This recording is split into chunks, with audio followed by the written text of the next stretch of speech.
Hi, my name is Barry Sterling Mitchell. Today is November 9th, 2022, and this is Ben and Barry on football. What's going on out there, everybody? This is Ben Dickerson, your co-host. Couple of quick notes. Last week in our Bias Plus report, and we talked about the matchups for last week. I ended up being 11-2. Great. I'm getting better and better after a real shaky start at the beginning of the season. Next note is teams on the bye this week. Looks like the Bengals, the Patriots, the Jets, and the Ravens. So if you have players on those teams in fantasy, take note they will have to be replaced in your lineup. And the last note, well, you know what? I'm not going to do the last note because it has to do with the standings. And I'm sure we'll talk about that as we go through our rankings. Well, I'm glad you mentioned the bye weeks because I did not include it in the graphic this week. So I hope people, if you didn't get it, rewind, go back and get that list or check your local authority. This is going to be an interesting show. Again, we just finished week 9. That's the halfway point of the season. That's done. And it's interesting that you're having such success in your picks. The Bias Plus report last week was 80%. So, yeah, it picked up tremendously from early on. But since so much of what we do with the Sterling Net Point Power Rankings is really tracking, I'm just wondering if it's just reflecting the shakeout that's happening with the teams, where you know who the good teams are and you know who the dysfunctional teams are. It's a lot more clear. That thing is starting to clear up. Yes. So I decided this week, normally we start with the top 10 in the Net Point Power Rankings, but we're going to start at the bottom and move up in this particular week. So we'll talk about some names that are down at the bottom and some names that are at the top, and we'll take it from there. You about ready? I'm ready.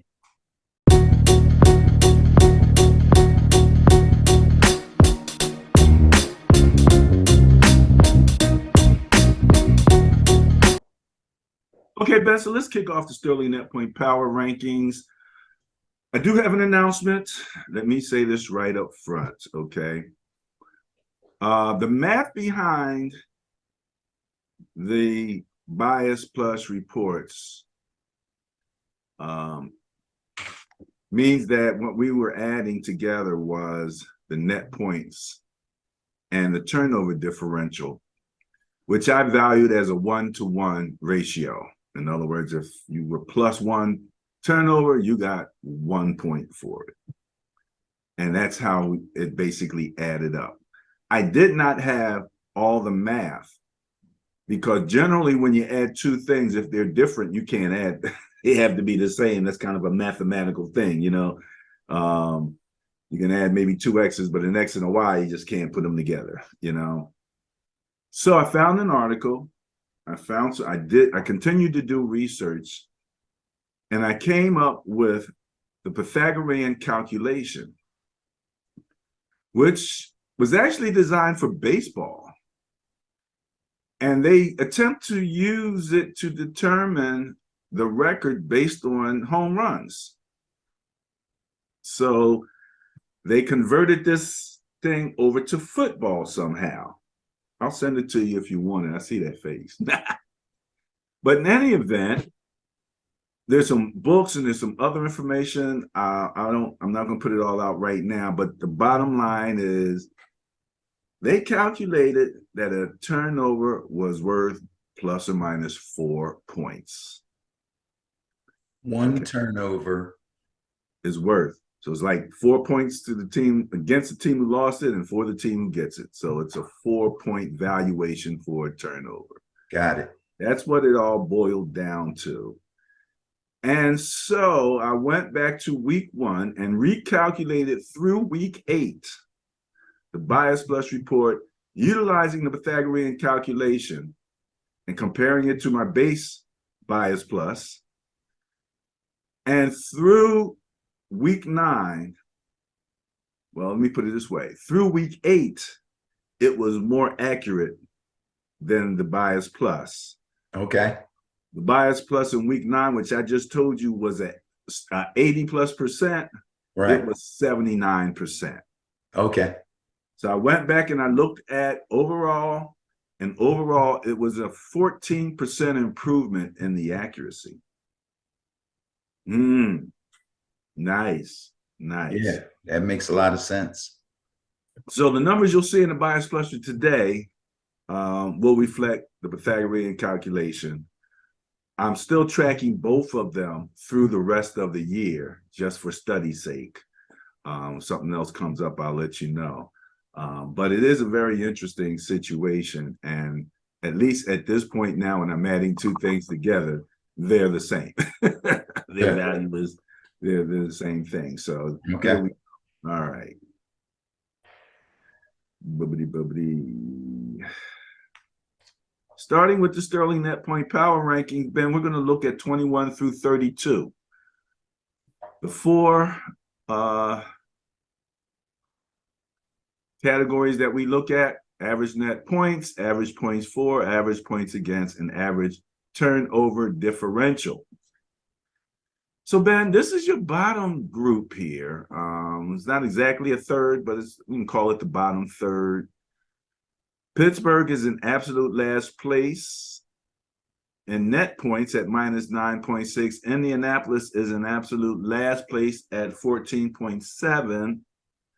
We'll talk about the Indianapolis Colts drama at the end. We have a link on our page for that. I'm sure you'll discuss it to some degree, but the bottom line is they're last in offense. Detroit is last in defense at 29.3 points per game on average that they're allowing. And that vexing New Orleans is last in turnover differential at -1.1 turnover per game. So they're losing 4 points per game on turnover based on the Pythagorean calculation. Some of the names that are down here in this section, the lower third of the net point scoring and turnover differential: Green Bay at 25, the Rams at 27 in terms of net points, -38, -5.3 for the Rams. Vegas and the Chargers, 21 and 22, -2.3 and -2.8 net points. That means that on average, that's how they're finishing a game, 2 to 3 points less than their opponent. In terms of scoring, Chicago is 21st. That's one of the teams, Ben, I think I feel kind of decent about them being there. Chicago being at least 21st. They're not last. We know they have some ways to go, but they've improved. Their Giants are right behind them at 20.4. Tennessee, 18.6. Green Bay, 17.1. The Rams, 16.4 points per game. This is the average scoring for these teams, the Rams of which are the defending Super Bowl champion. Mr. Russell Wilson and the Denver Broncos are only averaging 15.1. They actually had a win, I do believe. Pittsburgh, 15. In terms of defense, there's Chicago again at 21st. So that's a good balance. At least they're operating at about the same level. Seattle is right behind them. They're doing a little bit better at 24.4. You got Seattle, Pittsburgh, Cleveland, and Miami all giving up about 24 points per game. Atlanta at 25, which is 26th place. Then you have Vegas, New Orleans, Carolina, the Chargers, and Arizona filling out the bottom group there from, 27 down to 31. They're giving up between 25 and 26, almost 27 points a game. So that's kind of where these teams are in terms of scoring. In terms of the turnover differential, 21 is Vegas. They're tied with Miami at negative 0.3. Again, net points and turnover differential can be both positive and negative. You have a negative 0.4 for Detroit, San Fran, Washington, and Carolina. That's filling in 24th through 26th. Pittsburgh, Cleveland at negative 0.5. That's about a half a point. You have your Rams, Green Bay down there, and Indianapolis at 31. So that's the bottom rankings. What say you relative to this particular group? Well, I mean, it's pretty clear to me after watching the games, obviously, and seeing who's doing what, that if we were to take, say, a side-by-side comparison of these rankings to maybe 2 to 3 weeks previous, you would be able to see the teams that are on the upswing and the teams that are on the downswing. Having watched the games and noted who's playing well and who we expected to play well, who is not playing well, I can clearly understand as I see where these teams are, which direction they're headed in. But I don't want to say there's no surprises here, because obviously there are teams on this list being at the bottom of the rankings in several categories that at the beginning of the season, there's no way we thought they would be there. And to the contrary, there are also teams that we would never think would be on the upswing that are now, even though they're here listed in the bottom third, you know that they're on the way up. So that's just the interesting thing here. A lot of these names, especially the ones that are kind of near the top in points for and points against, may possibly be in the middle third by next week. Turnaround time for some of these guys. You have either got to get it together now or it's going to be a done deal. So crunch time in the last 9 games of the season. Let's go to the next grouping that you're talking about. Can the Giants move up and begin the challenge for between ranks 11 through 20? So here you have both positive and negative net point teams in this ranking area. We'll start with the positive group: Seattle, the Jets, and the Giants, and Cleveland. That's 11 through 14, ranging from 2.3, 2.2, 0.8, and 0.1. Cleveland's just squeaking up into the positive. That's like when you're trying to swim and all you can do is get your nose above the water. You know, you're still breathing. Now, Tampa Bay, Atlanta, Tennessee, Miami, Denver, and New Orleans are all still carrying negative numbers in front of their net points. Negative 0.2, 0.9. Tennessee is negative 1.1. Miami, negative 1.2. Denver, negative 1.4. And New Orleans, negative 1.7. Again, interesting neighborhood for Tennessee, Miami, Denver, and New Orleans. But they all have different reasons for why they're there. New Orleans is 11th in scoring at 23.6, just above Detroit at 23.5, and just above the Chargers at 23 even. That's 11 through 13. The next group is all in the 22 range. That's going to be Dallas, Vegas, Arizona, New England, Jacksonville, and my beloved San Francisco 49ers. So that 22 points per game, that'll lose you a lot of games. You got to do a little bit better than that, I believe, on average. But the Jets are also number 20 at 21.8 points per game. Defensively, Jacksonville, 19.8 points per game at the number 11. You have a 20-point per game defensive group here with Minnesota, Indianapolis, Cincinnati, and Green Bay. Washington, the Rams, and Baltimore are giving up about 21 points per game. Houston and Kansas City. Houston's giving up 22.9, and Kansas City is in 20th place, giving up 23.6. So there's some powerhouse teams in this middle here, and you see where they're going to need to get their defenses together. Turnover wise, you only have 2 in the negative at 19 and 20. That's Kansas City and Jacksonville at 0.1 and 0.2. New England and Denver breaking even at 17 and 18. We have a 4-way tie: Buffalo, Atlanta, Chicago, and the Jets at 0.1. And then Tampa Bay is 12th place at 0.2. And the Giants, in 11th place, 0.3 in average turnover. And I should say again, the Jets up to the Giants all in the positive. So there's your 11 through 20 group, Benny. Group that has promise. Can I see a real fast look at the 21 to 32 group again? I'm looking for something. Uh-oh, he's searching. There he is. Atlanta. Okay. Miami. Yeah. Okay. That's cool. You can take it back. So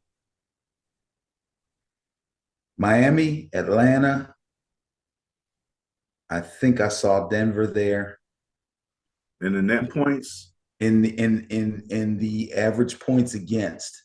Average points.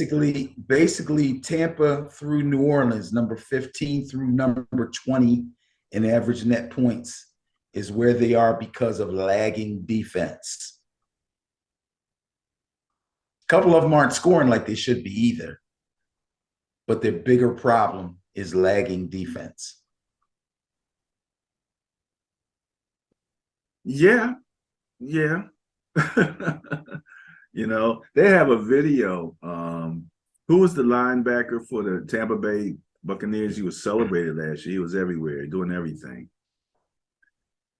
And I can't think of his name off the top of my head, but there's this video they keep showing of the last game where whoever the lineman was that was on him drove him like 10 yards downfield and then pancaked him. It was like, geez, that's not the Tampa Bay defense that won the Super Bowl a couple years ago. There's something going on there. So yeah, defense is definitely a question mark. And then there's your KC, and we're going to talk about them in a minute. Turnover differential. Yeah, you any comments on that? No, we're okay. Let's get to the top 10 then, Benny. Let's look at this top group and see who's there that we expected and who's there that we didn't expect to be there in the top 10.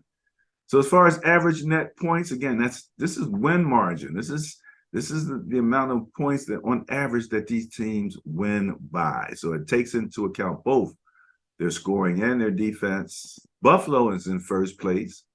Philadelphia is in second place. That's a 12.8 average net points. And that distance that they had, because I think Buffalo last week was about 15 plus 15 in the net point range. Now with that loss, they're 12.8. So they've dropped a bit. Philly hasn't lost at all. They're still the only undefeated team in the league. And based on win losses, they would be in first place. But they're 11.3 average net points per game. Kansas City, 6.8 plus a 6.8 is in third place. So your top three is Buffalo, Philly, and Kansas City. Fourth place there is Dallas at 6.3. Cincinnati, fifth place, 4.8 net points. So these are plus, all positive. Sixth place, Baltimore at plus 4.3. New England at plus 4.1. New England's in the top 10, Benny.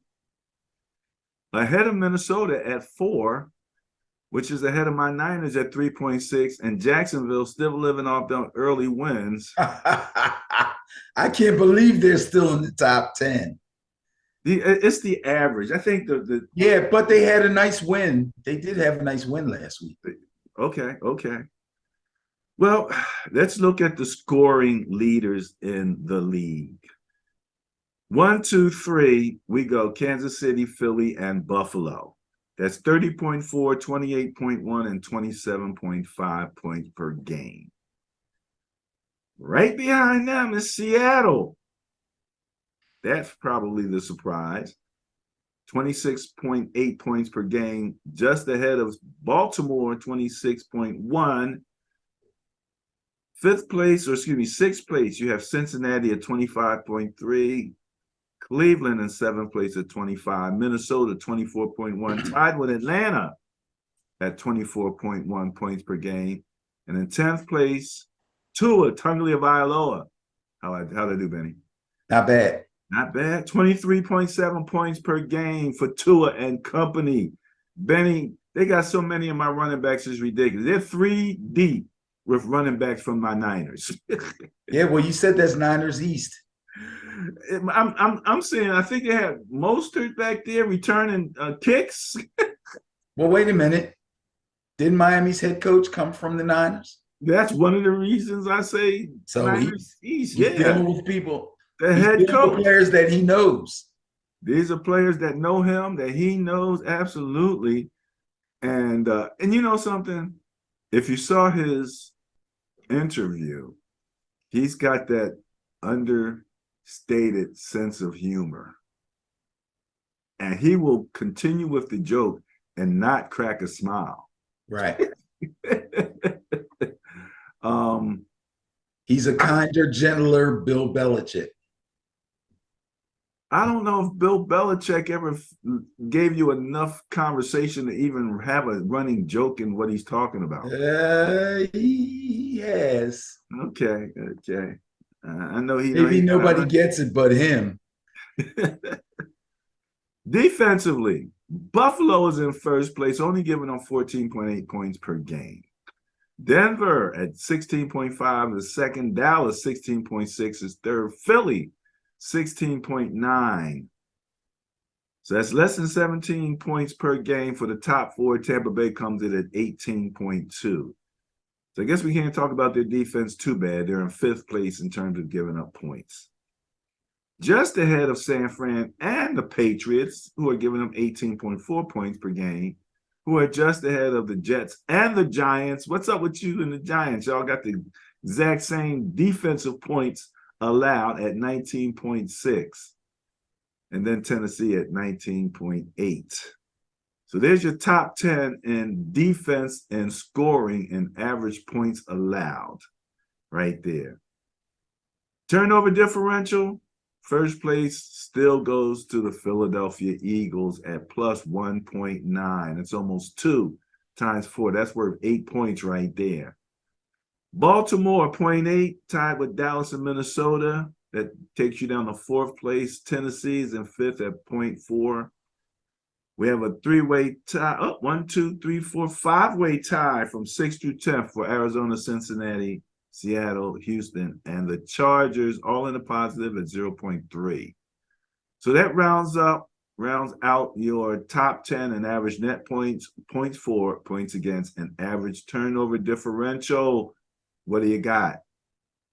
Well, simply put, if you look at 1 through 10 in average net points, you're pretty well set up for the playoffs. Obviously, 14 teams make the playoffs, so there's still some room in there. Minus Jacksonville, though, I'd say everybody else has a really good shot at making it.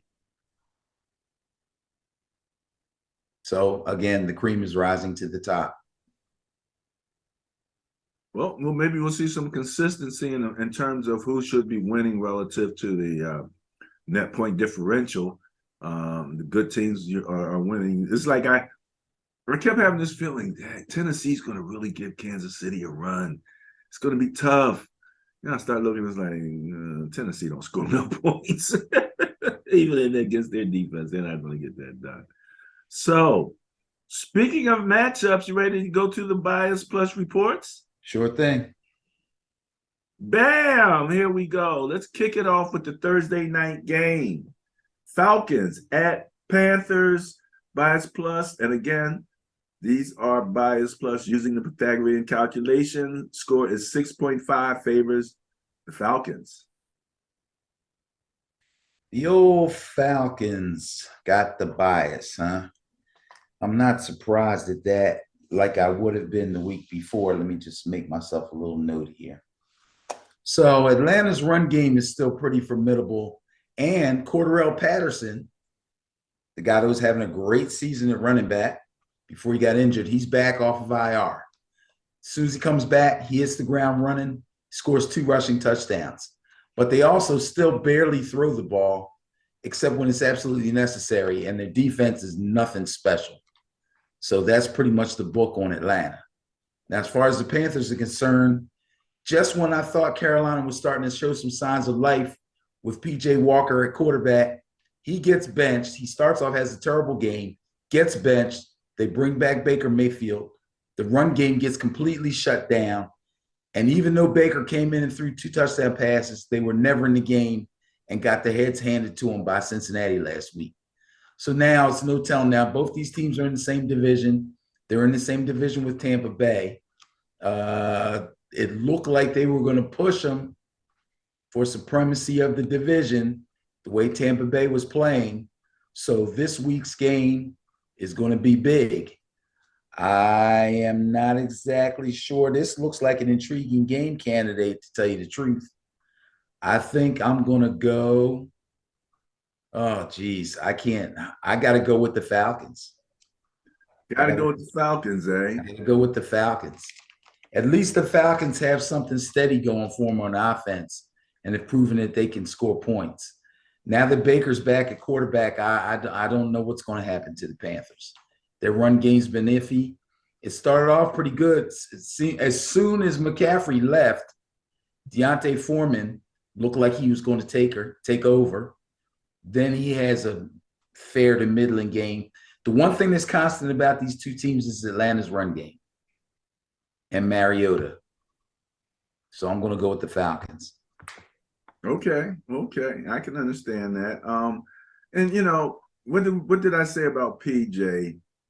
I said, as long as he can stay away from those interceptions. Yeah. You know, and he still has a tendency to go there. And that's man, that's a shame. But going with the Panthers, I was just trying to take a quick look. No, I'm going with the Falcons. I'm sorry, going with the Falcons, trying to see where they came in over the last 3 weeks. And it's not looking good right now. So where are they? Atlanta. Jamie Christmas, they're all the way at the bottom. -6 net points over the last 3 weeks for Atlanta. I'm surprised. Carolina is actually -2 over the last 3 weeks. So, yeah, there's something intriguing about that game right there, Benny. However, for their first ever regular season game in Germany, Sunday morning, you got a game, right? No, we're done. I'll be up. I'll be watching. You'll be up and watching? Yep. Oh, I'm coming over your house with a beer, man. It's Germany. 9:30 in the morning. You might drink. You know, I'm the one who normally wouldn't be drinking at 9:30. I might be drinking, but you.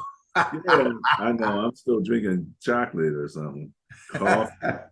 Bias plus score 2.9 favors the Seahawks. And from what I understand, Benny, Germany is a Seahawks stronghold. Really? Apparently, and I've been watching Good Morning Football. They've been from Germany, been in Germany all week. So they're talking to all these Germans and guys who played in the NFL and stuff like that. Okay. And apparently, they started getting NFL broadcasts around the time the Seahawks were the Seahawks. When they had. We talking beast mode Seahawks, or we talking the beast mode Seahawks with, what was their defense called? What was their defense called? Oh, Legion of Boom. Legion of Boom, right? Oh, okay. All right. So that's how it happens. That's how you get, all engrossed in a team. They're the ones who winning. You're like, I don't know, right. But those guys right there, so that should be interesting. And And, you got that classic old Tom Brady trying to get his act together, and the surprise of the year, with Geno Smith, leading the league in scoring with a running back, a young rookie who looks like he got a little beast mode in him. Baby beast mode. I'm gonna have to call him that. Baby beast mode. I'm calling him beast mode 2.0. 2.0. 2.9 is what the bias plus score that favors the Seahawks. Who you got? The bias favors the Seahawks? Yeah. You're surprised? Yeah, I am. Wow, I'm not sure how to take that. So, all right, so the Seahawks are going to be visiting the Buccaneers, even though both teams will be in Munich, Germany. So let's see. Seahawks rolled in Arizona last week. Tough divisional matchup against the Cardinals. They actually led in the game 10-7 at halftime. Then he lost the lead in the third quarter when quarterback Geno Smith threw a pick six. Now, Geno's been playing really well, so the pick six was a bit of a surprise, and it looked like maybe his luck was running out a little bit, but he stayed confident. And I myself have been a big Geno fan all season. Considering at the beginning of the season, I didn't think he was going to do anything but barely hold on to the starting job over Drew Lock. He's been far better than I assumed he would. And believe me, when he threw that pick six, I thought to myself, uh-oh, that's a big turnover. That could be trouble for the Seahawks. But the defense actually stood up strong, and the next three Seattle possessions turned into touchdown scoring drives. So Geno got on his horse, led them to scoring drives, touchdown scoring drives, not field goals. The last three of the game, 75 yards, 81 yards, and 85 yards. Those are big-time drives for Geno. Big-time drives. That's 4 straight victories for Seattle. And Beast Mode 2.0, as I call him, rookie running back Kenny Walker III is making a late run for Offensive Rookie of the Year. I like Dameon Pierce, but Kenny Walker's looking really strong. Now, as far as the Buccaneers are concerned, it's been a tough first half for Tom Brady, real tough first half for Tom Brady and for the Buccaneers as a whole. And last week's game against the defending champion Rams wasn't pretty. But Brady put the offense that can't seem to run the ball anymore, he put that offense on his back. He threw the ball 58 times, led the team on 3 drives that ended in field goals, and one more throwing a last-minute touchdown pass to pull out the win.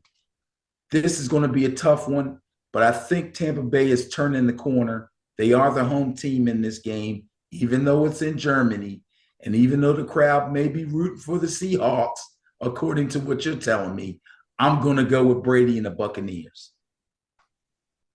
Well, if you remember when we looked at the Sterling net point power rankings, Seattle came in 11th. They were their average was plus 2.3 net points. Tampa Bay came in 15th at minus 0.2 net points. So yeah, that's fundamentally why they're favored. Okay. They had. I think the Bucks are turning the corner. Looking for that. I think Brady's getting back up there. No, we'll see. Maybe, his head's getting together, from his domestic issues, and he's starting to see clearly now, How'd that song go, the old reggae song, I Can See Clearly Now? Mm-hmm. Well, the Browns and the Dolphins, bias plus score of 0.5. How close is that? Favors the Browns. Let me see. Browns got the bias. Okay. Because the Miami is minus 1.2 net points. So with all the success that they seem to be having, they're still, struggling in some areas. Okay. I think you kind of pointed out the defense, which is ranked 25th. in the league. So there you go there. Okay. So Dolphins offense obviously is red hot. So the Browns are going to have a tough one coming up here. They're coming off the bye. They got to head down to Miami and play the Dolphins. Browns defense hasn't looked great lately, I must say that. So this is going to be a really tough game for them. They're hoping Jacoby Brissett can continue to hang on and play well enough to keep them afloat until Deshaun Watson comes back. The Deshaun Watson watch should be officially on. He'll be back in a couple of weeks. I think the first game that he's able to play will be week 13. So this is week 10 coming up, right? Yep. So it won't be long before we'll be seeing Deshaun. Now, as far as the Dolphins are concerned, quarterback Tua Tagovailoa continues to throw the ball extremely well.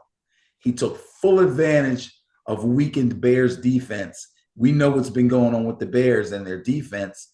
They've already traded away a couple of their best players, and they got a couple injuries. So the Bears defense that was actually pretty good, even as Justin Fields was getting himself together, is now not as good. It's funny that it coincides with the same time that Justin Fields is playing better on offense, but we'll talk about the Bears later. Anyway, that turned out to be a little tougher game, I think, than Tua anticipated, but he threw the ball extremely well, like I said. He was great.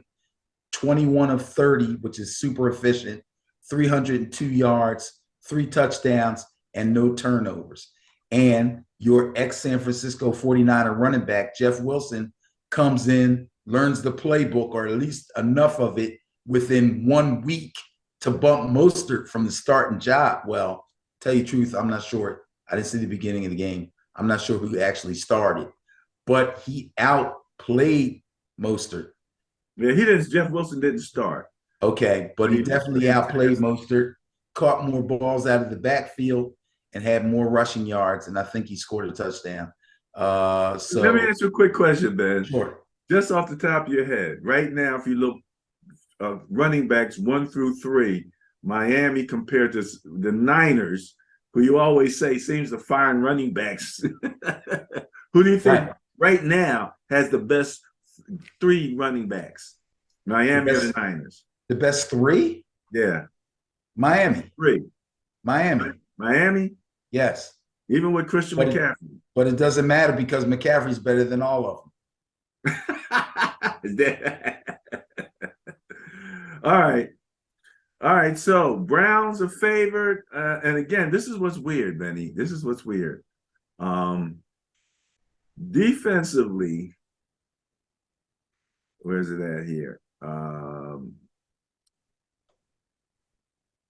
There it is.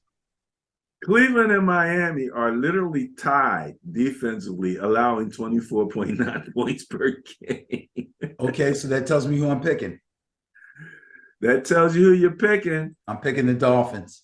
You're going to pick better offense. Cleveland, Dolphins are scoring 23.7 points per game. Cleveland's scoring 25. The question that I have, can Cleveland pound the rock to the point where they can subdue the Miami defense a little bit and keep them off the field? That will be their only chance to win this game. And I'm not saying they can't do it. They can. Dolphins defense is nothing special.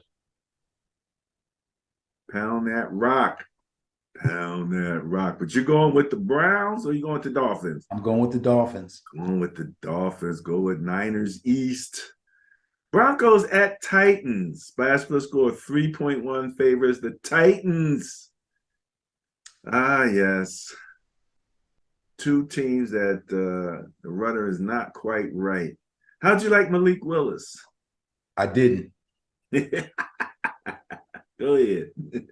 Not at all. He needs work. It's a shame that he kind of got thrust into the fire there with Tannehill being hurt. But I mean, hopefully these early reps will be educational for him. You know, it's not like he's giving up a bunch of turnovers. So as long as he protects the ball and hands it off to Derrick Henry, I mean, he can't really mess up. You know what I mean? But Broncos will be visiting the Titans. They're coming off the bye. They still have a lot to prove offensively. I'm not so sure that Russell Wilson is completely out of the woods.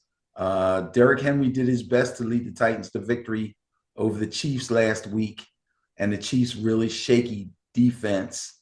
He was able to grind out 115 yards on the ground, and he scored 2 touchdowns, but he got little help from rookie quarterback Malik Willis. The Titans defense did their part too by chasing the hell out of Patrick Mahomes, sacked him 4 times, intercepted him once, but they ended up losing the game to the Chiefs in overtime. So they played pretty well. Again, like I said, Willis didn't play terrible, but he didn't play well either. And when I say he didn't play terrible, I mean he didn't turn the ball over. He didn't stink it up, okay? They stuck to their game plan. They stuck to the ground game, and they almost pulled it off.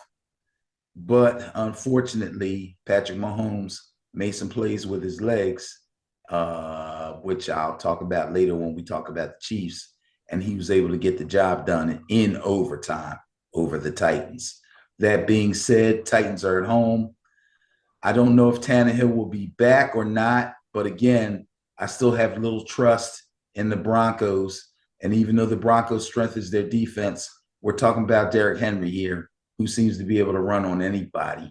So it doesn't really matter. I'm going to take the Titans. Going with that run game, going with that tough run game. Hey, that makes sense, man. I mean, Denver, scoring 15.1 per game. Tennessee scoring 18.6 points per game. There you go. Right. And they, believe me, their defense gave Mahomes hell. They gave him a super tough time in this game. He threw a lot of passes, and his efficiency wasn't great. And he ended up having to run the ball to actually keep drives alive late in the game to get him into the overtime. So I'm liking the Titans. Yeah, I mean, they're in what, 10th place defensively overall. So, that's how that works for them. I don't trust the Broncos still. I just don't know that chemistry with Russ is there yet. So next up, Lions at Bears. Oh my, bias plus score 4.6 favors the Bears. Well, hey, you know something? In terms of placement, this is probably one of those games, those matchups where you look at the Bears, right? And you say, okay, where are the Bears offensively? And you look and they are where? I think I just saw them. Chicago, 21st place. They're scoring 20.8 points per game. And you say, okay, well, where's Chicago at defensively? Well, they're in 21st place there also, giving up 24 points per game. So they're right there, right there. Wherever their offense and their defense is right there. Whereas the Lions offensively are they in the top? They're still in the top 10, I do believe, right? Let me see here. Detroit Lions up. Well, they fell out of the top 10. They're at number 12. They're scoring 23.5 points per game. But they are allowing, where's Detroit? 29 points per game. So that's kind of where they are. The Bears are right there. The Lions are one's up here, one's down there.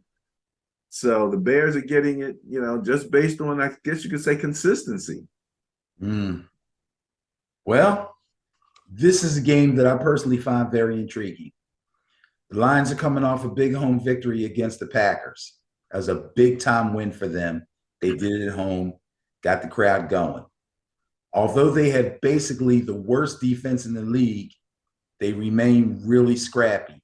They held Aaron Rodgers to 1 touchdown pass and intercepted him 3 times. Now, it's questionable as to whether they, got 3 really big interceptions or he was just throwing the ball badly, but that's arguable. The bottom line is they caught the ball. One interception did not seem arguable to me. Well, one was pretty bad. The bottom line is The Lions caught 3 of Aaron Rodgers' passes, and a Packer did not. So the Lions offense wasn't spectacular, but they were balanced. They ran the ball 31 times. They passed it 26 times for 2 touchdowns through the air and 254 total yards from scrimmage. So again, the Lions offense isn't as hot as it was early on, which is why their average is still up high, even though they've come down a little bit in real life. However, the defense is still pretty bad, but have proven to be pretty opportunistic. That was hard to get out. Opportunistic. On the other hand, for the Bears, Justin Fields continues to improve right before our eyes. This guy's getting better and better every week.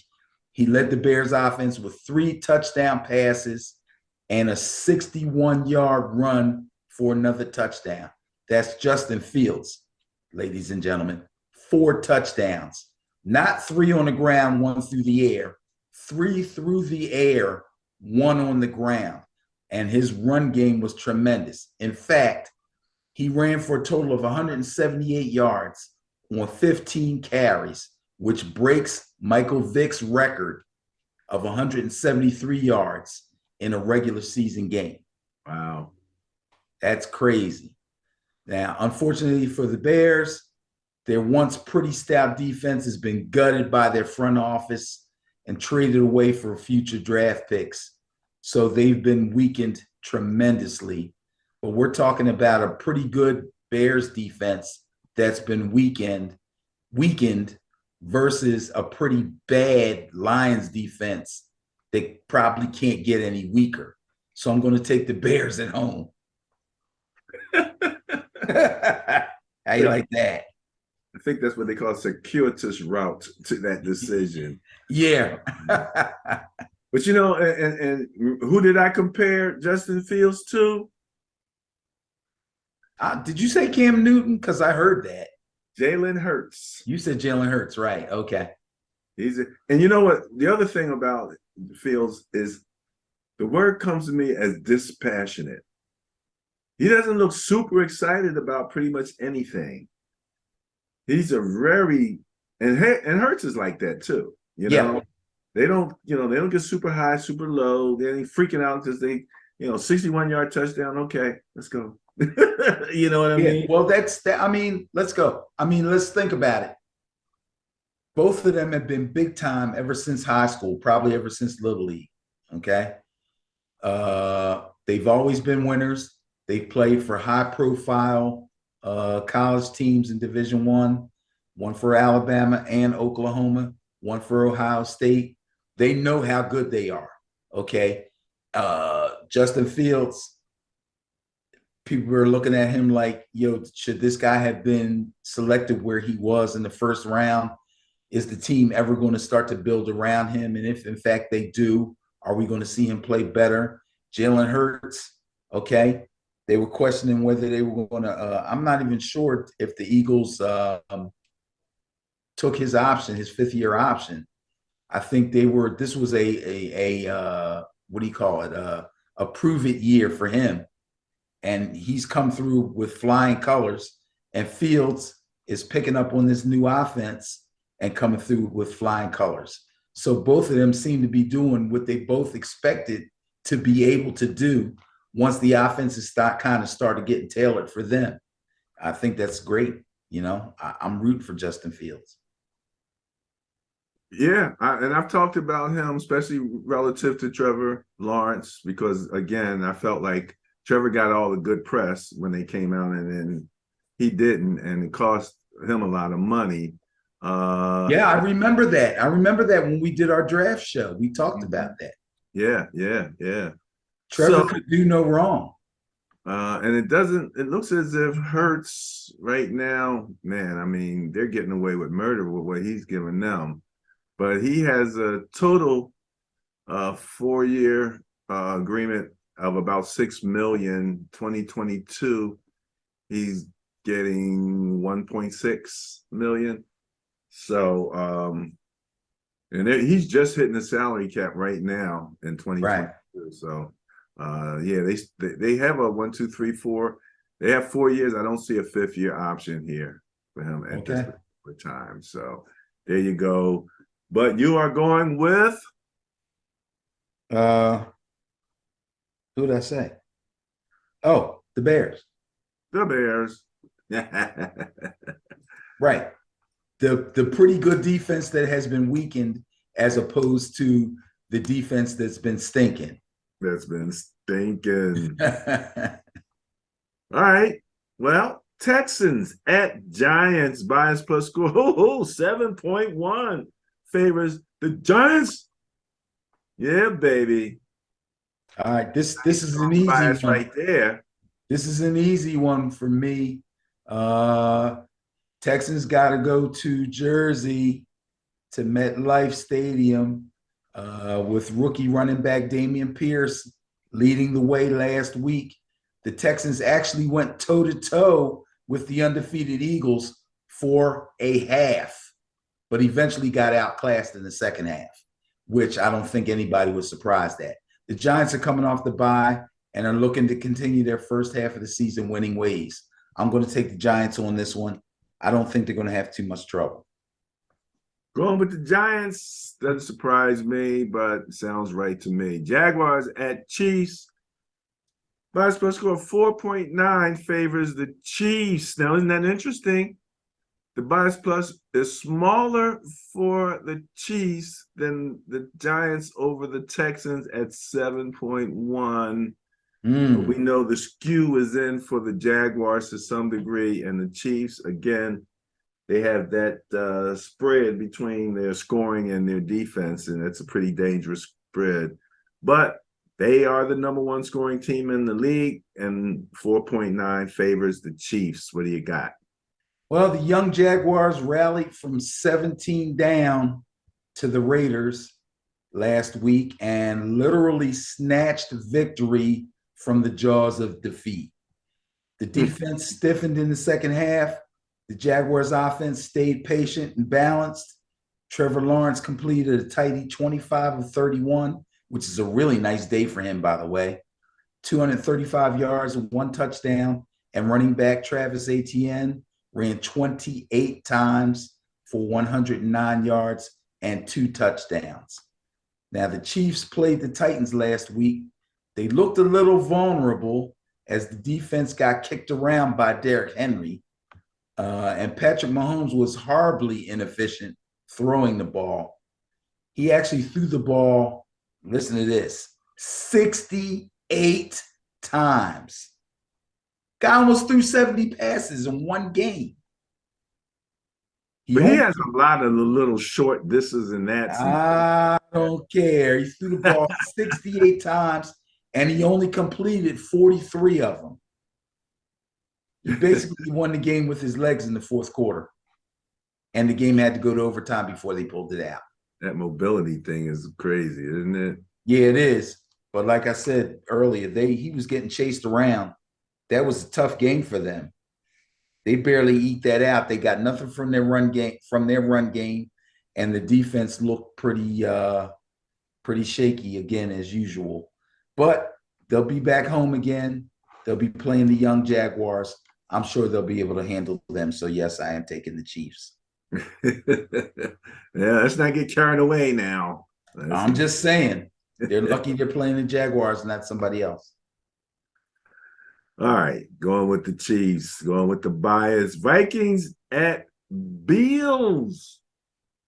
The Bills, man, your boys. We don't know if Josh Allen is going to be playing. He's got something going on with his elbow. We don't know. But they are favored. Bias plus score of 6 over the Vikings. Kirk Cousins. This is a big game, Kirk. A lot of people that don't take you seriously are looking strong, very, very closely at this game. So I really hope that that Josh does play, because I don't want any excuses. I don't want to be like, oh, well, they wind up going up against the backup. Who's the backup quarterback? Come on, man. Stop. The hate is real. No, I'm just saying, man. I called you that time. I'm sitting there listening to the NFL channel, and I'm like, holy mackerel, you think I'm tough on them, man? There's some people on this channel here.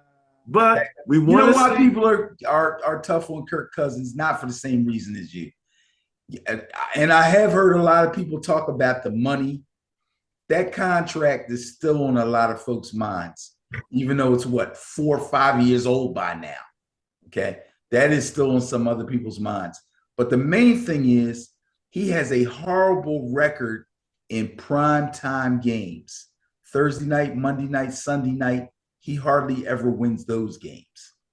But right now, the Vikings are 7-1. They're on a 6-game win streak, but they had a game last week that was not easy. They played the Washington Commanders, and they struggled a little bit, and they had to come from behind. Commanders are looking feisty, gave them a little trouble. Now, it seems like Kirk Cousins still can't quite shake off his haters, but he did throw TD passes to Justin Jefferson and to Dalvin Cook. He also completed 9 out of 9 to newly acquired tight end TJ Hawkinson, who's going to be quite an asset for him, I'm sure. And he led the team on 3 fourth-quarter scoring drives, with the winning points coming on a 28-yard field goal by kicker Greg Joseph with 12 seconds left in the game. So it wasn't an easy game. Washington did give them trouble, but they got the job done, and Kurt was pretty efficient. As far as the Bills are concerned, I did believe that as long as Buffalo continued to play elite defense and Josh Allen continued to be able to impose his will on opposing defenses, the Bills will keep on winning in spite of not having a complementary running game. Well, somebody got exposed. Without at least a decent run game to fall back on when their all-pro quarterback has a bad day, you can find yourself in a dogfight, which is exactly what Buffalo did. They tied at 17 with the Jets. They put together a long fourth-quarter drive that ended with a field goal by Greg Zuerlein, and the Jets were able to beat Josh Allen. In fact, he had one more chance to come back, and wasn't able to do it. Robert Saleh's defense is looking really good. He's the former defensive coordinator for your 49ers, and he has put together quite an impressive defense with the Jets.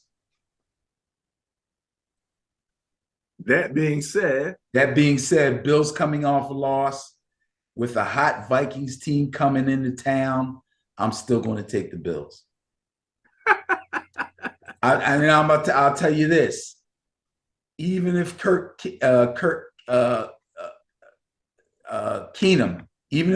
has to play, I still take the Bills. Okay. Well, that's who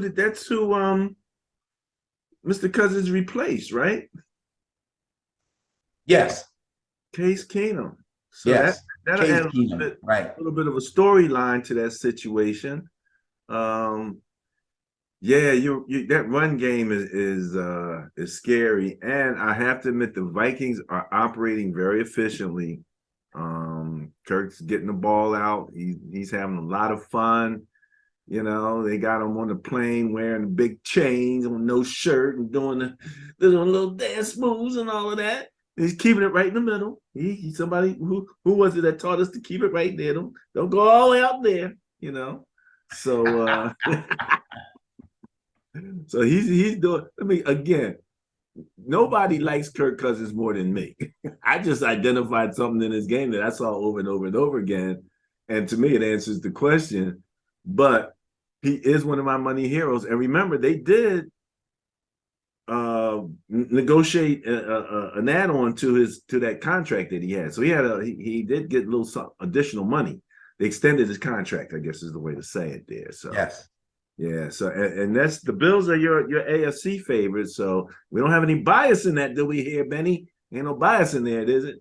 No, I just think that this is going to be a tough game for the Bills. But I can't turn my back on the team that I think is going to go to and possibly win the Super Bowl over one loss. I'm not going to do that. Excuse me. It was an interesting loss, and I will also say that the Vikings were able to incorporate their brand new tight end right away. He got Yes, played. that's a big deal. That's a Yeah. big deal. They fit him right in. But you know what? People, it's funny. I talked to a couple people that play fantasy about Hockenson. They're like, yeah, I like Hockenson. He's pretty good. He's like top 5 or 6 tight end in the league, but he's going to the Vikings. I don't know. I'm like, what do you mean you don't know? You wouldn't even know who Kyle Rudolph is if not for Kirk Cousins. Well, you know what they might be saying, Ben, and again, you're dealing in the fantasy world where you go to a offense like the Vikings that has 3, 4, 5 other weapons. You know, you might get used a little more situationally than getting the bulk of any throws. So, and they throw to their backs too. That's So scary. that ball's Anybody who going thinks like that is scary. If he found time to throw the ball to stinking Kyle Rudolph to the point where people actually knew who he was, believe me, there's plenty of passes to go around. Kirk Cousins likes tight ends. That's his thing. Who was the tight end before he got hurt, before they got Hockenson? If they don't ask me, I wouldn't know. You would know. I do. It's Irv Smith Jr. Nobody heard of Irv Smith Jr. until he hooked up with Kirk Cousins.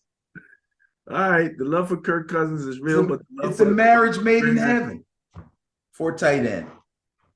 Well, Case Keenum is going to have to find his tight end there in Buffalo because the Vikings are coming, but the Bills are favored. There you go. You're going with the Bills. Going with the Bills. Benny, let's see now. The Bills. Buffalo, Minnesota is the last of the 1:00 games on Sunday. So from this point, the next 3 games are in that 4:00 window. So you know we're dealing with some West Coast influences. Saints at Steelers. Well, there goes my West Coast influences statement. Why am I looking at Saints at Steelers here? Because you weren't done with all the afternoon games, probably. Probably, yes. There's a 1:00 game there. Saints at Steelers. Bias plus score 5.5 favors the Saints. I had the Saints in my intriguing game last week, man. I was truly disappointed in the Saints. I was going to say you must have been. Oh my goodness! And third down, I'm like, do they have no idea how to attack a blitz on third down? I mean, it's coming. It says right there, but I saw from Andy Dalton no communication with his wide receivers. I saw one time where they crashed down on Andy Dalton, and I'm thinking, throw the ball, Andy. And I'm thinking, you're a statue, you're not moving. But then I looked at the play as they did the replay, and I'm looking, all of his receivers are running. They're 10 yards off the line of scrimmage, have yet to turn their head. They've yet to turn around and give him a target to throw to.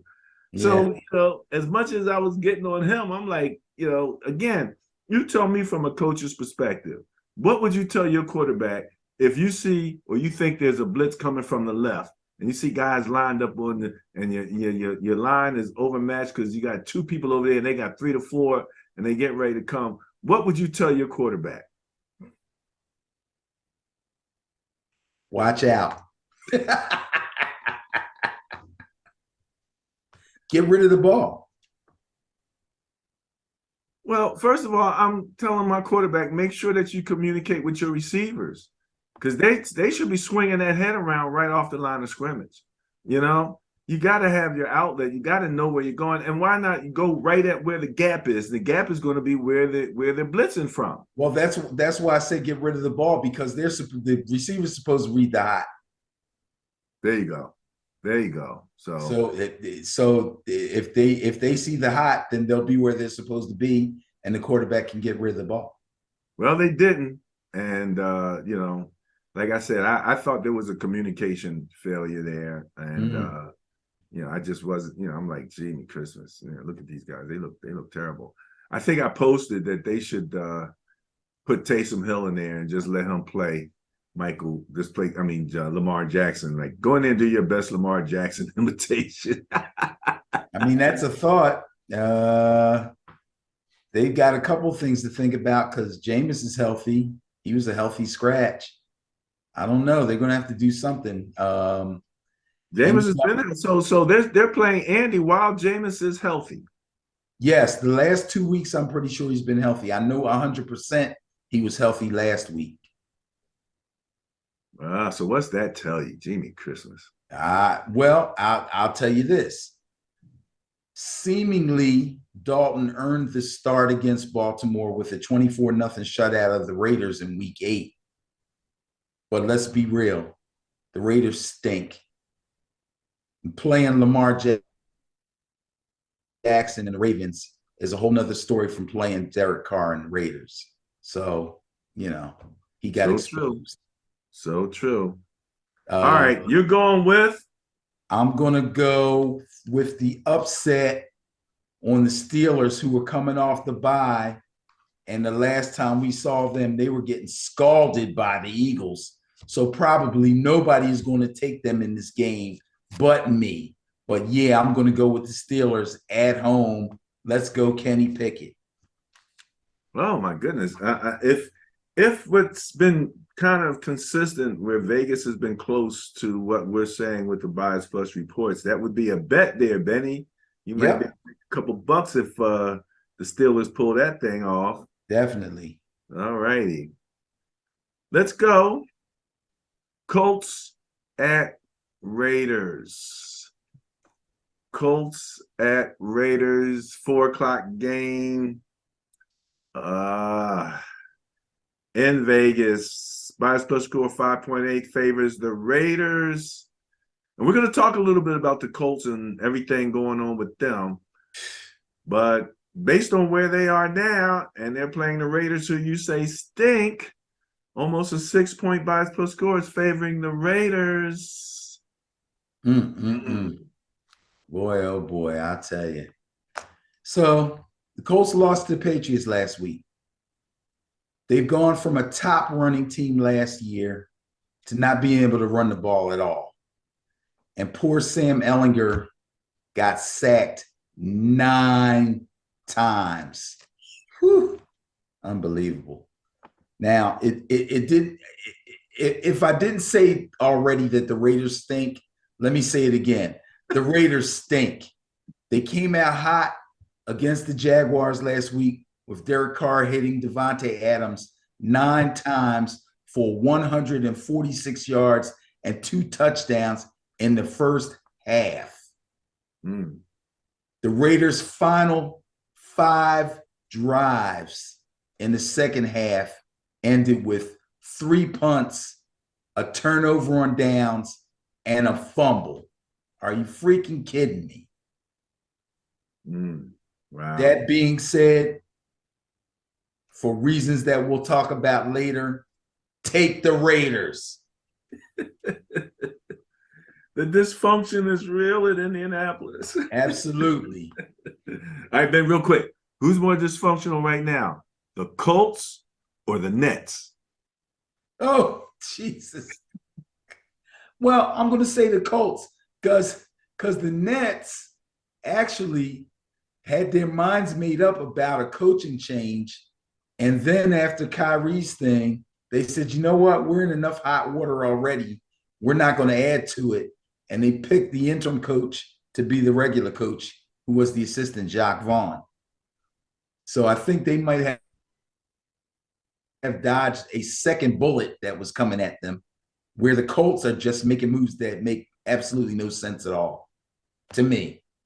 We'll talk about that. Okay, so you're going with the Colts being more dysfunctional than the Nets. Yes. Woo! Man, that's crazy. We'll have to make pretty that bad, right? That'll have to be a clip, Benny. Yeah, for sure. All right, so back out west, Cardinals at the Rams. Bias Plus score 4.7 favors the Cardinals. Come on, Rams. Jiminy Christmas. Well, they are home, so that could be a plus, but they've been getting hurt, beat on the road and at home. Let's see. So the Arizona-Seattle game last week was really a good game. Good game to watch, extremely competitive. The Cardinals ended up shooting themselves in the foot with 12 penalties, and they couldn't keep up with the surging Seahawks. 12 penalties. 12 penalties. Meanwhile, the Seahawks are playing very efficiently, and Geno's looking really good. Now, that Super Bowl hangover continues to drag the Rams down, and they couldn't generate enough offense to overtake a struggling Tampa Bay last week.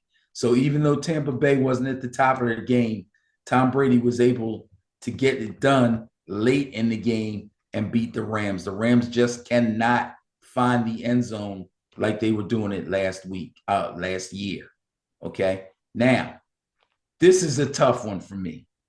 It's an NFC West matchup. Oh my goodness.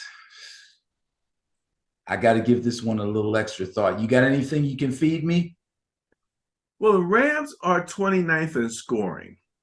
Okay. They're only scoring 16.4 points per game. They're barely ahead of Denver, Pittsburgh, and Indianapolis. Wow. I mean, that is absolutely amazing. That is absolutely amazing. Now, the Cardinals have had their difficulty, but Nuke is back, right?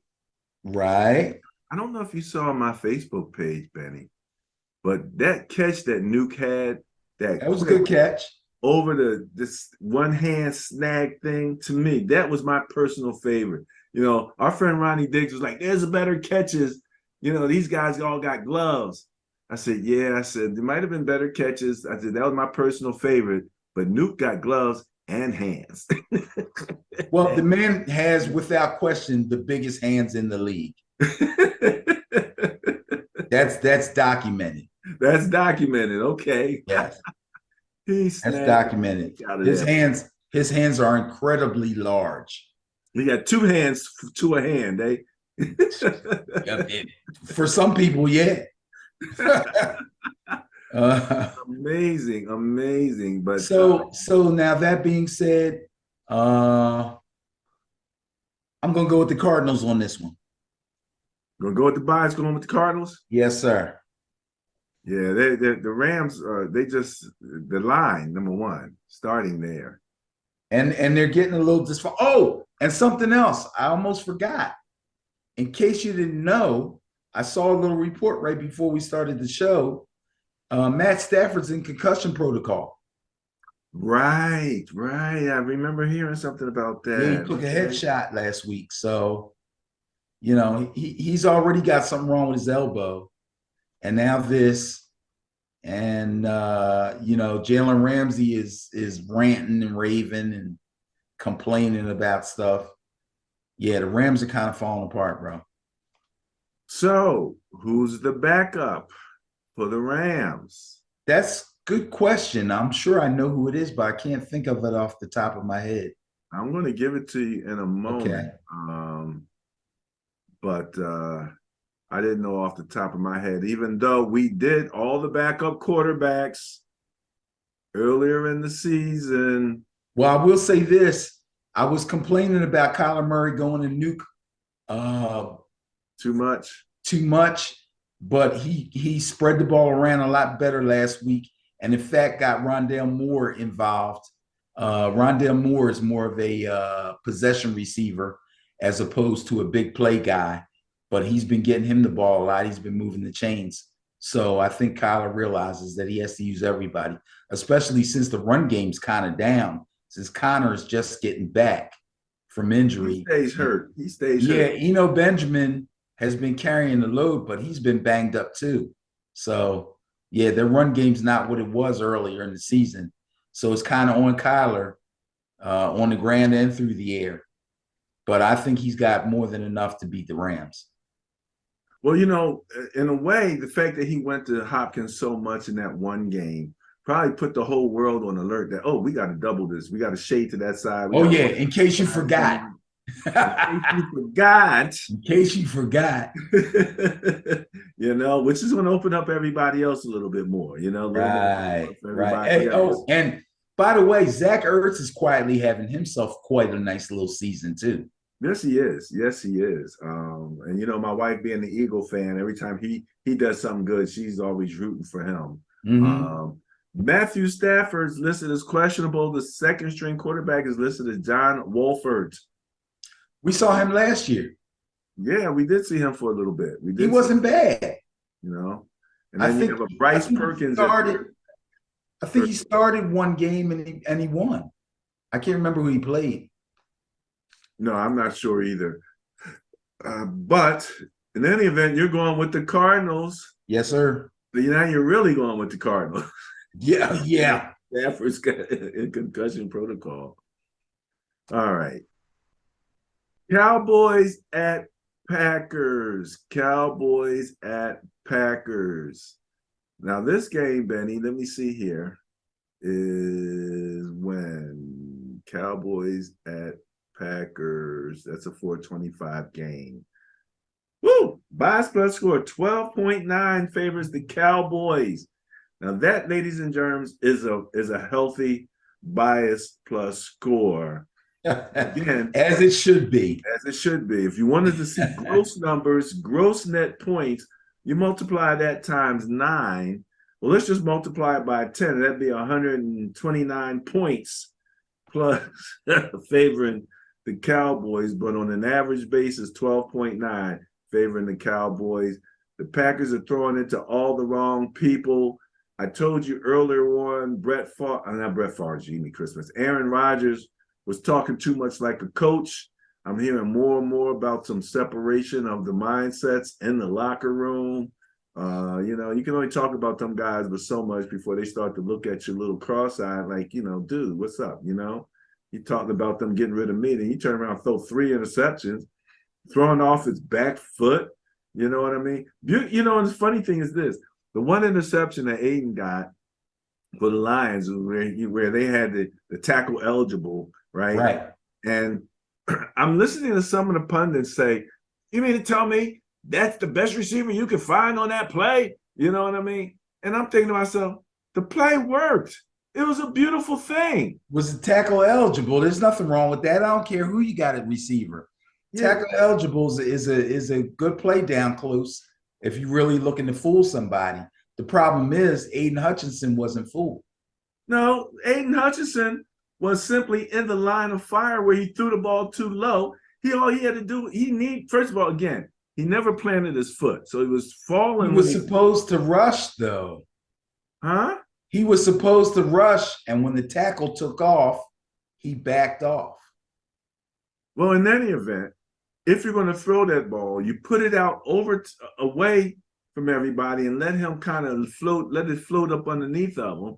And you're not going to throw a line drive right there. But like I said, for whatever reason, and you're saying he was supposed to rush, his feet weren't set, he was falling away, and he threw that ball on the low line. Yeah, if Hutchinson rushed like he was supposed to, then the tackle is wide open. Well, he was wide open. He was wide open. He was there. The play was there. He was open enough that Rodgers should have been able to complete the pass anyway. Okay. But he made a bad throw. Yes, that is true. Yes, he did. So, all right, going with the Cowboys. Well, they look pretty dominant against the Bears back in Week 8. They're coming off the bye, so yeah, I'm gonna go with the Cowboys. Aaron Rodgers, he's really looking like a shell of himself. They lost to the Lions, and for it's not just Rodgers. For some strange reason, and I talked about this 2 weeks ago, or a few weeks ago, and then the following week after I talked about it, they seemed to have heard me, and then they went right back to what they were doing or not doing. I said their run game is the strength of their team. Why do they not run the ball more and try to live off of that a little bit more? It's like they're not even trying. Then they came back the next week, and Aaron Jones and A.J. Dillon both got a good number of carries and pass receptions out in flanks and stuff. Then they turned back around and stopped running the ball again. I don't understand this. I don't understand that. LaFleur might be on the hot seat in a couple of weeks. It's crazy. But yeah, Rodgers throwing 3 picks and looking ugly doing it, and then going back on TV. He's on TV every week complaining and bitching and moaning. I know that locker room is not taking this very well. They can't be. I got to go with the Cowboys on this one in a pretty good victory that will probably have the Green Bay faithful really, really booing. They're already talking in the media about if they lose this game, should they just go ahead and let Love play? Jordan Love, yeah, I know. I heard that today. Wow, that's like conceding. And how do you think Aaron will take that? He gonna need them mushrooms or peyotes or whatever the hell he be taking. Man, this guy. I had to get my head together, man. I had to get my head together. All right, going with the Cowboys. I don't see the Packers getting super good at this particular point. That's what they're going to need to do. Speaking of super good, my 49ers, baby. Chargers at 49ers by a spread score of only 3.6. Favors the Niners. Chargers are always dangerous. Those guys just haven't been performing, Benny. Who you got? Well, in my opinion, the Chargers are one of the most disappointing teams so far this season. I really thought they were going to give the Chiefs a run for their money for the AFC West title, but doesn't look like that's going to happen. Obviously, we're only halfway through the season, so it's not over yet. They could improve. I expect them to improve, but I don't know if they're going to be able to do what I thought they were going to do. Besides some questionable decisions by their head coach, Brandon Staley, who I like to call Mr. Analytics. They've been hurt severely by injuries on both sides of the ball. Even their kickers have been going down to injury, but they got another new kicker. I think this is the third kicker they used this year. And he joined the team just a few days before the game and actually won the game for them against the Falcons with a kick late in the game. So that being said, I think the Niners are coming off the bye. They just got finished beating the crap out of the Rams. I'm going to take the Niners over the Chargers. I don't think this is going to be a big deal for them. All right. I like my Niners here too. Small bias plus score. We've got to score a few more points. Get another touchdown on average in there, and we should be okay.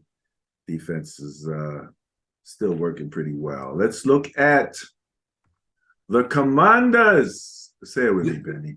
Is this the Monday night game? The Commanders. Actually, Benny, let me mention that the Chargers and San Fran is the Sunday night game. Right. So that's going to be a matchup we can actually sit down and watch the whole game with the rest of the nation. Yes, Monday, November 14th. The Commanders at the Eagles. Is Chase Young coming back yet? Jimmy Christmas. That guy's been out for a long time. They're gonna need him to chase Jalen Hurts around. Oh, you know what? I haven't heard anything about Chase Young. I haven't even looked for him. His name has not popped up anywhere that I've seen. I have no clue. I'm going to have to actually research that and see if he's even expected to be back this season. I don't remember hearing that he was out for the season, but I haven't heard anything about when they expect him to be ready. So I don't know what's going on there. Washington had a 3-game win streak, but they got snapped last week at home against the Vikings. Vikings rolled in there and took care of business. Mistakes and the inability to hold the lead, and also the inability to muster up a game-winning drive after losing that lead is basically what did them in.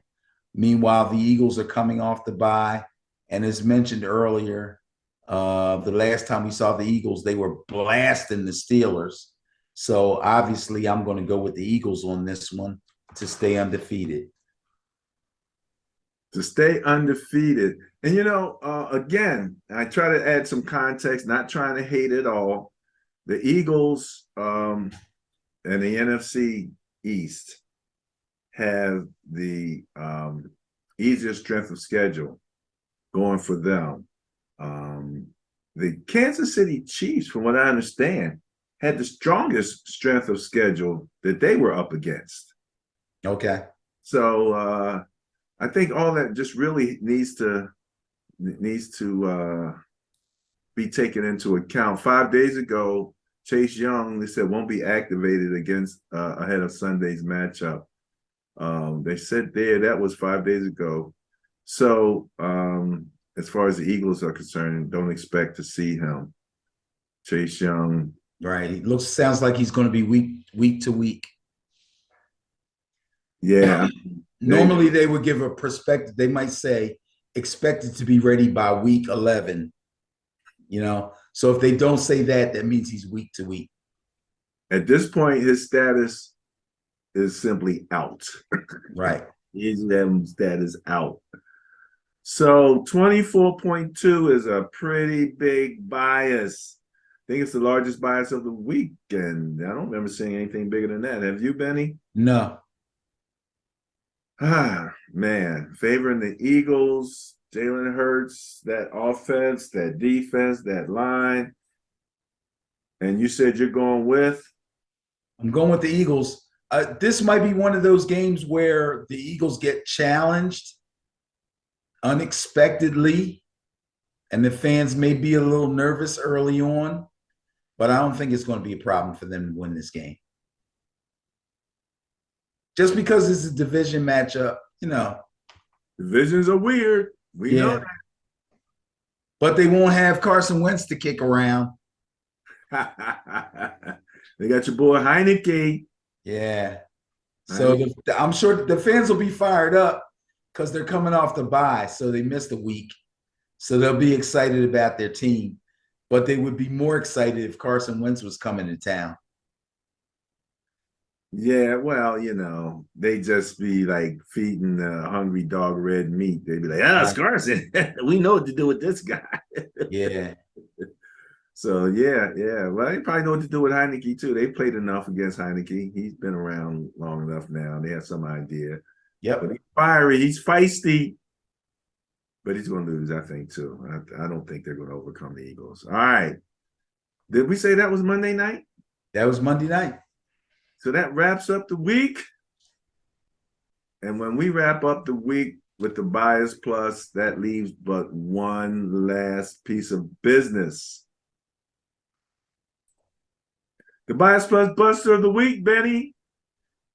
Can I get a JETS, Jets, baby? Good job, New York Jets. Bias Great defense. Unfavorable score, 13.3. They were really underdogs. Win by 3 for Bias Plus Buster, score of 16.3 to take the weekend.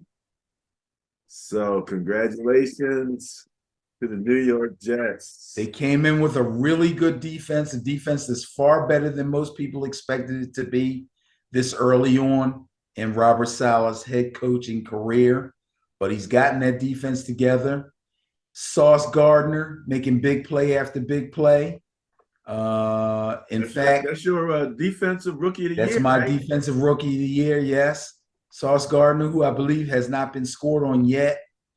And if in fact that is true, that means that he hasn't been scored on since he was in high school, believe it or not. Wow. This guy's tremendous. Wow. And the Bills, Josh Allen threw a bomb to Gabriel Davis, and Sauce broke it up. That wasn't that 70-some yard pass that he right after that he says he hurt his arm. Yeah. It was like a last-ditch effort for them to get back into the game, and Sauce was right on it. I'm telling you, I mean, wow, that was such a crazy game. Josh Allen's talking about just making bad decisions, and he was right. He made some bad decisions. And again, it's a weird balance between all the rules that they have to protect the quarterback, and you start to stretch out the season to 18, 17, 18 games. And now the longevity of the season becomes an issue when if you're taking too many hits.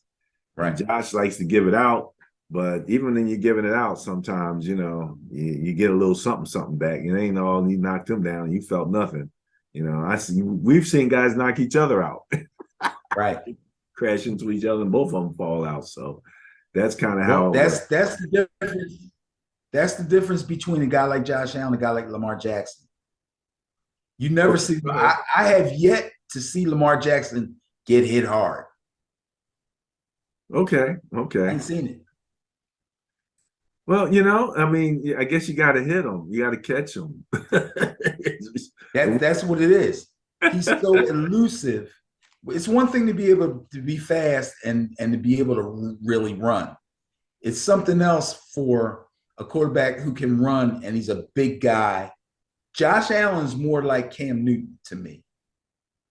Yeah, he's running with a power type guy. Right. So they rely on that power, which means they get in bigger collisions. Where Lamar is more like Michael Vick. If you get me, you're going to have to drag me down. You know what I mean? You're going to have to drag me down, or you're going to have to beat me to the sideline. You're not going to put a big hit on me. It's not going to happen. Okay. All right.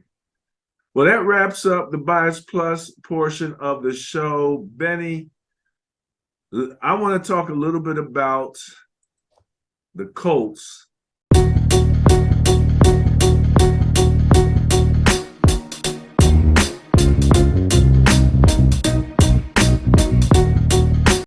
As most people might know, the Indianapolis Colts fired their head coach, Frank Reich, right? Yep.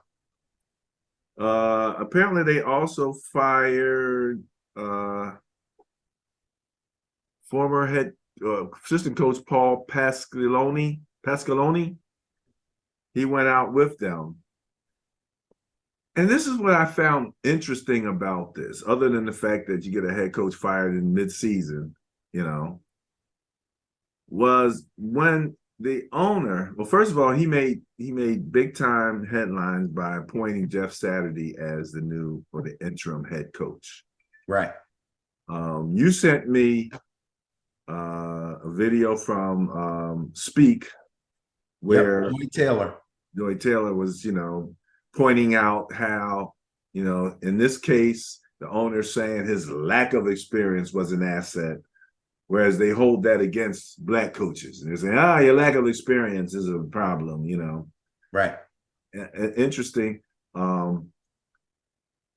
But I kind of understand what he's saying. I thought it's very interesting. Number one, apparently Saturday was a consultant for them anyway. So he was already sort of in the organization. And he was doing consulting. Personally, I don't think it's that big a deal that he doesn't have a whole bunch of NFL head coach experience. I mean, this guy's got a ton of NFL experience, period, and he's still got a staff.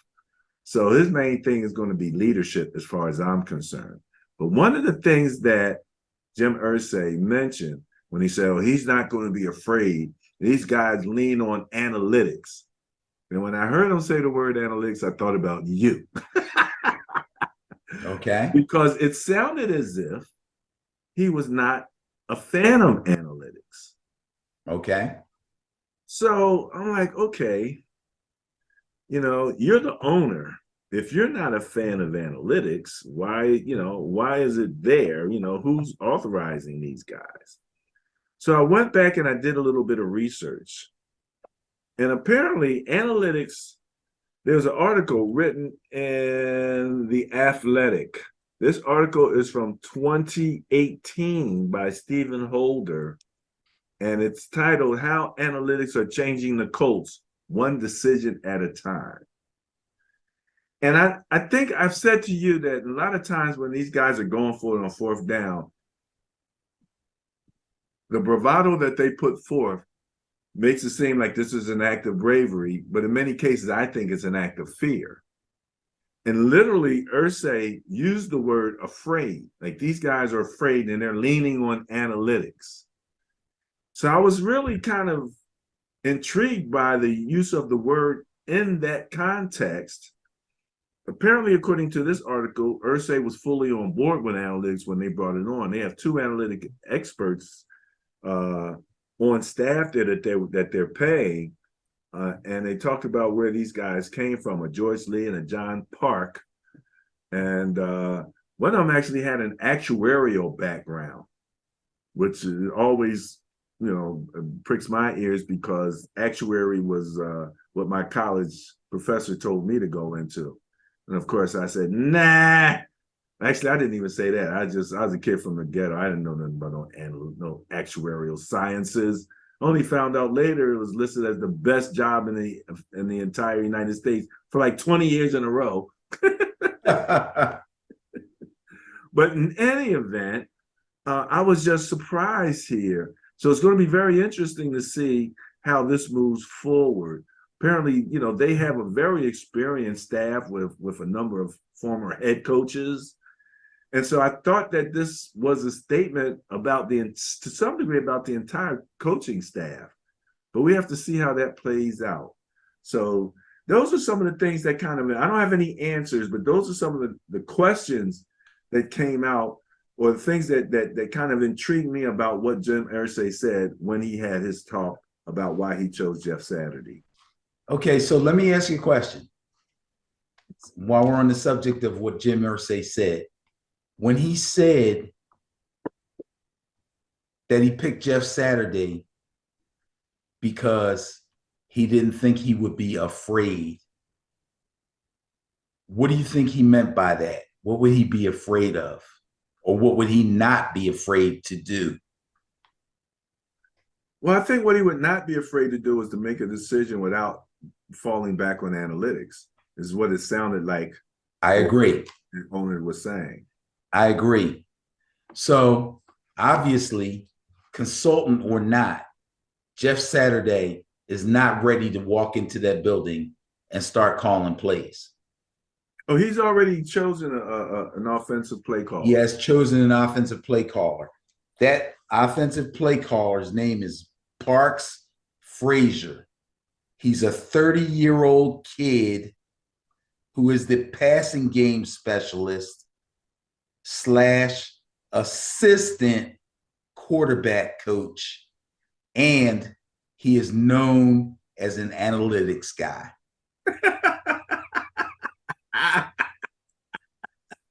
Don't you love it? Don't you love it?